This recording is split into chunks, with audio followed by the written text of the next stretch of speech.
திண்டுக்கல் மாவட்டம் பழனி நகராட்சி கூட்டத்தில் அண்ணா பல்கலைக்கழக மாணவி பாலியல் வன்கொடுமை குறித்து பேசிய அதிமுக பெண் கவுன்சிலருக்கும் திமுக கவுன்சிலர்களுக்கும் இடையே கடும் வாக்குவாதம் ஏற்பட்டது. அந்த காட்சிகளை தற்போது பார்க்கலாம்.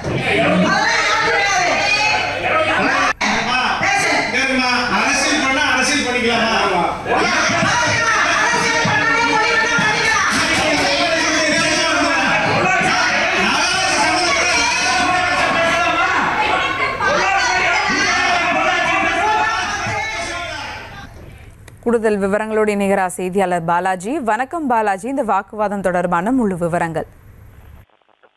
கண்டிப்பாக சுபா, பழனி நகராட்சிக்கு உட்பட்ட 33 வார்டுகள் உள்ளது. இந்நிலையில் இன்று மாலை நகர்மன்ற தலைவர் உமா மகேஸ்வரி தலைமையில் நகர்மன்ற கூட்டமானது நகராட்சி அலுவலகத்தில் நடைபெற்றது.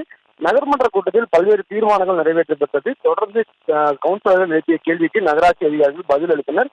கூட்டம் முடியும் தருவாயில் 25வது வார்டு அதிமுக பெண் கவுன்சிலரான ஜெனரல் பில்டர்ஸ் சென்னை அண்ணா பல்கலைக்கழக மாணவிக்கு நடைபெற்ற பாலியல் துன்புறுத்தல் சம்பந்தம் பேசி கண்டித்து பேசினார். தொடர்ந்து சம்பவம் குறித்து பேசிய போது திமுக கவுன்சிலர்கள் அனைவரும் ஒன்று சேர்ந்து கொண்டு நாங்களும் பொள்ளாச்சி சம்பவத்தையும் குஜராத் சம்பவத்தையும் பேசட்டுமா என்றும் கடும் வாக்குவாதத்தில் ஈடுபட்டனர். இதனைத் தொடர்ந்து திமுக நகர்மன்ற தலைவரான உமா மகேஸ்வரி கூட்டம் முடிந்ததாக அறிவித்தார்.